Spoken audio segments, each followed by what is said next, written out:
Boa noite, pessoal do nono e décimos noturnos. Essa videoaula de revisão e informações sobre as avaliações finais foi gravada junto porque, como vocês sabem, hoje, que é o dia 10, ficou sendo... Aliás, vocês não sabem, né? No dia 10 de dezembro, no caso das minhas disciplinas, todas as turmas ficaram concentradas à noite no mesmo dia. Então, hoje eu fiquei à disposição de vocês, agora das 8 às 9 da noite, e eu gravei esse vídeo também para dar algumas dicas sobre a prova final, né? Poucos alunos ficaram na prova final, a média inferior a 10% de cada turma, né? E isso aconteceu basicamente por dois motivos. Primeiro, nem todos os alunos puderam fazer os exercícios da segunda unidade, né? Claro, eu sei que alguns não puderam por questões de saúde, por questões profissionais, enfim. Outro problema que a gente teve, principalmente em algumas turmas, foi em relação a provas copiadas parcialmente ou totalmente dos colegas. Infelizmente, isso vem se repetindo a cada semestre nesse período de pandemia, né? Vocês sabem, a prova é aberta, então tem havido um índice de cópia total ou parcial muito grande. Inclusive, por esses dois motivos, eu não arredondei notas, e teve gente que foi para a final por uma nota muito pouca, até reclamaram comigo, alguns alunos, porque no regime presencial, de fato, quem fica com menos de um ponto, eu arredondo a nota, eu chamo isso de arredondamento. Porém, como teve esse caso da gente passar muitos exercícios, e muitas vezes o aluno não fazer todos, ou, por exemplo, teve o caso do aluno que estava reclamando que tinha ficado por menos de meio ponto, só que aí eu fui verificar, ele só tinha feito 3 exercícios, ficou faltando fazer mais 3. Ele disse, não, mas eu estou sem tempo, estou estudando para concurso, tive problemas na família. Eu digo, é verdade, eu entendo, mas ao mesmo tempo entendo que a frequência nesse regime remoto que a gente está fazendo, ou semipresencial, como a instituição quiser, ela é definida pelo número de atividades que você fez. Então, na verdade, quando você vai para uma final, você vai compensar a falta que você fez em relação ao estudo daquela temática. Estão me entendendo? Então, nesse caso, ir para a final é para você compensar e tentar recuperar o estudo daquilo que você deixou faltando, né, lá durante o período que a gente teve aula, né? Então, pessoal, fiquem muito tranquilo. Principalmente quem copiou total ou parcialmente questões, não tenha medo, que eu não vou aplicar, não vou perseguir, eu não persigo o aluno. Eu posso até aplicar alguma punição, como no caso a punição foi reduzir parcial ou totalmente a nota de questões copiadas. E lembrando, a nota não é só reduzida somente quando há cópia ipsilíteres, viu, gente? Se houver cópia parcial, ou se simplesmente o aluno às vezes muda o começo, às vezes inverte os argumentos, mas você vê que segue a mesma linha, então eu reduzo sim, né? E a punição foi aquela que foi dada, não vou perseguir nem me comprometo, podem ter certeza que essa prova final de vocês vai ser corrigida com toda a honestidade possível, tá? Perseguição, negócio de perseguir aluno não faz o meu perfil, eu procuro ser o mais justo possível, claro, 100% justo só é Deus, mas a gente procura trabalhar sempre com justiça, né? Então, foi aquela prova que foi copiada, beleza, aquela ali, mas depois daquela você não vai ficar mais perseguindo o aluno, né? Aquela ali você reduziu a nota, total, parcial, mas depois, entenderam? Agora, também não copie em prova final, né? Vocês podem até discutir com os colegas. Discuta com os colegas, porém, cada um redige a sua, não peça, não empreste sua prova. Teve uma colega agora que se prejudicou em uma das turmas, uma aluna excelente, que ela andou emprestando e já reemprestaram a prova dela, e enfim. E eu tenho certeza foi ela mesma que fez a prova original. Ela é uma excelente aluna, eu disse isso a ela, ela sabe disso. Inclusive, acho que ela não vai nem assistir esse vídeo. Não vou dizer o nome por questão de ética, né? Mas é uma excelente aluna, uma pessoa que eu gosto e é uma aluna participativa, mas teve esse erro de emprestar a prova aos colegas, né? E os colegas só mudaram algumas palavras, alguns casos, outros copiaram totalmente, enfim. Acho até um desrespeito com a pessoa que emprestou, francamente. Então, nesse caso, não emprestem a prova. Discutem com os colegas, pedagogicamente interessantes. Olha, eu acho que a resposta é essa aqui, beleza, vamos olhar lá no livro, vamos fazer aqui cada um com sua redação, entendeu? Bem, pessoal, então agora, primeiramente, eu vou dar a dica comentar a prova do final do nono de Direito e depois eu vou comentar a prova final do 10º de Direito. Bem, em relação ao nono de Direito, primeiramente, tem algumas coisas em comuns. É importante que vocês leiam as instruções da prova, principalmente em relação à formatação. Por exemplo, cada resposta ela tem que ter no mínimo 5 e no máximo 15 linhas, com fonte Arial, tamanho 12, negrito, espaço 1.0, e o arquivo deve ser enviado em Word ou PDF. Não coloquem a resposta como comentário do Moodle. Tá? Se vocês tiverem alguma dificuldade em anexar o arquivo, entre em contato com o suporte da ACES. Tá? Então, no caso de vocês podem responder a prova no formulário da prova ou numa folha em branca à parte. Se for numa folha em branca à parte, coloquem o nome de vocês para ajudar na identificação e não misturar. Claro, pelo Moodle dá para saber quem enviou, né? Porém, como no caso do Moodle ele é diferente do Google Classroom, ele não salva no nosso Drive. Né? Ele salva lá, depois você tem que baixar. E, por exemplo, se a pessoa não mandou uma prova identificada, depois eu tenho que olhar, abrir o Moodle de novo e olhar quem mandou aquela prova que não estava identificada. Então, identifiquem corretamente, caso vocês façam numa folha à parte em branco. Formato Word ou PDF, né?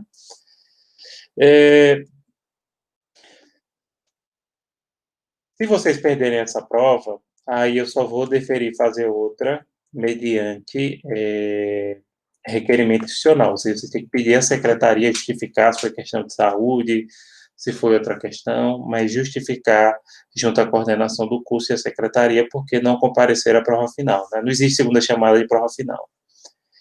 Bem, no caso do nono período, a primeira questão é do ponto 2, teorias de fundamentação do direito internacional público e ordem jurídica interna, monismo e dualismo. Essa questão, pessoal, ela é bem simples.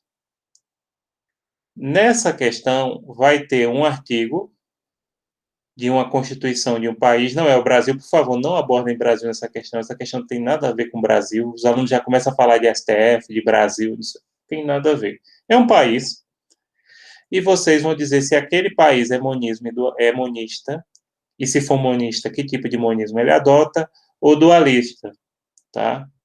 E explicar por quê. Algumas dicas a gente pode dar. Países de tradição civil law, eles tendem a ser monistas, mas isso não é uma regra 100% absoluta, não. E países de common law, as colônias britânicas, principalmente, tendem a ser dualistas, mas também não é uma regra 100% fixa, né? Nesse caso, é preciso identificar, se for monista, a questão, vocês vão ter que dizer que tipo de monismo é, se é internacionalista, por quê, se é nacionalista, por quê, se é dialógico, por quê. Tá certo? Então, essa é a primeira questão. Lembrando, só tem 2 questões na prova final e tem que responder as 2 questões. A segunda questão é do ponto 7, sujeitos de direito internacional público, organizações internacionais e organizações não governamentais, ONGs. Vai ter uma entidade descrita na prova e vocês vão dizer se aquela entidade é organização internacional, se for organização internacional, classifiquem, ou se é uma ONG.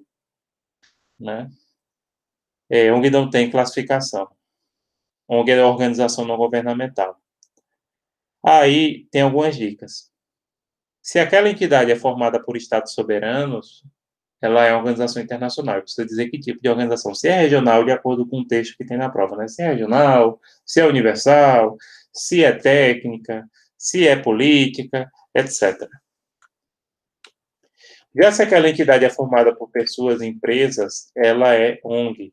Entidades esportivas, todas as que eu conheço, da FIFA, COI e essas de alguns esportes específicos, todas são entidades, são ONGs, viu? Tem gente que pensa que é organização internacional. Não.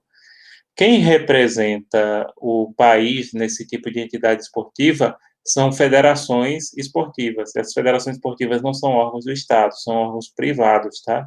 A CBF, que representa o futebol brasileiro, assim como a FIFA, são ONGs, né?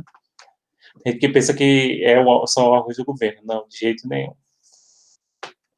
E pronto, essas são as duas questões da prova do 9º período. Caso vocês usem para responder alguma referência que não esteja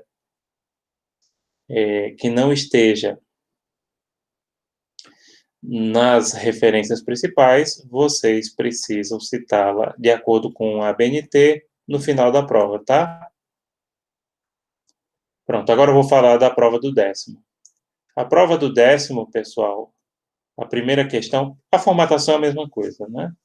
O pessoal do 10º sabe que no 9º eu fazia o mesmo estilo de formatação. A prova dos 10º noturnos, a primeira questão é do ponto 4, elementos de conexão. Nesse caso, vai estar o artigo da legislação de um país da América Latina, e vocês vão dizer qual é o elemento de conexão que ali é adotado. Esse elemento de conexão, basicamente, ele pode ser 3 tipos. Existem outros, mas na prova de vocês pode cair um desses 3. Ou é elemento de conexão pessoal, lembrando que o elemento de conexão pessoal abrange ou domicílio ou nacionalidade, ou elemento de conexão real, que é ligado à propriedade, ou elemento de conexão voluntário, né, que decorre da autonomia da vontade. Então, eu preciso identificar o elemento de conexão presente nessa legislação e explicar por quê. Não falem de LINDB nesse ponto 4, não tem nada a ver a LINDB, isso aqui é a legislação de um país vizinho. Eu já estava corrigindo a prova de segunda chamada, né, numa questão do mesmo assunto, não era a mesma questão, mas o aluno já veio falar de limite. Sim, o que, é que tem a ver a LINDB com isso? Nem assim comparativo. A título comparativo não colocou nem isso na prova. A título comparativo, a LINDB adota o mesmo elemento de conexão. Pode até fazer isso. Pronto. Aí até caberia a citação, mas citar a LINDB por citar a LINDB, não. Ah, não, mas é a legislação brasileira. Sim, mas não estou comparando, não estou pedindo para falar, estou pedindo para analisar uma legislação estrangeira. Agora, na segunda questão, que é do ponto 6, bens e obrigações no direito internacional privado, que trata de um caso hipotético envolvendo um contrato internacional, né? Envolvendo um contrato internacional, aí você pode citar a LINDB, sim, se for o caso.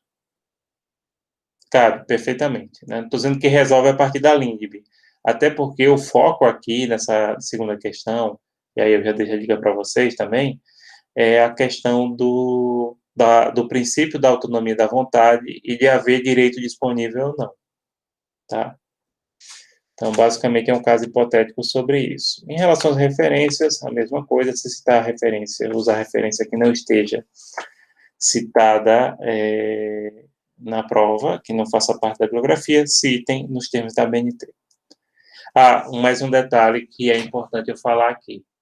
Gente, não usem citação direta na prova, nem da legislação, nem de tratados. Só cabe citação indireta. A citação indireta é aquela no qual a pessoa reescreve com as suas palavras aquilo que a pessoa pesquisou na doutrina, na legislação. Citar a legislação é citação direta, tá? Tem gente que pensa que não. Muitos alunos erraram isso nessas provas. Inclusive, eu tenho que bater mais nessa tecla. Apesar que tem professor do curso de Direito, em outra área não existe isso não, que trata a legislação da citação como citação de legislação como se fosse uma coisa que não fosse citação direta. Citação direta. Se você qualquer cópia ipsilíteris que você menciona, é citação direta, né? Se você não menciona, é plágio. Então é isso, pessoal. Basicamente essas são as minhas dicas em relação à prova final. A prova final de vocês não está difícil. Façam no prazo definido pela instituição e quero desejar a todos vocês um Feliz Natal, Feliz Ano Novo, que 2021 seja melhor do que 2020, apesar que 2020 a gente tem que viver, olhar as questões positivas, porque sempre tem alguma coisa positiva, né, a aprender, só o fato da gente estar vivo a gente tem que ter gratidão, né, então tenham muita fé e esperança que a situação vai melhorar. Tentem fazer o melhor hoje, já que o amanhã é incerto. Então é isso, deixo o meu abraço a todos e a todas, e até mais ver. Qualquer coisa, vocês podem entrar em contato comigo através do nosso e-mail adicional. Então é isso, pessoal. Muito obrigado, um abraço do professor Emerson para todos.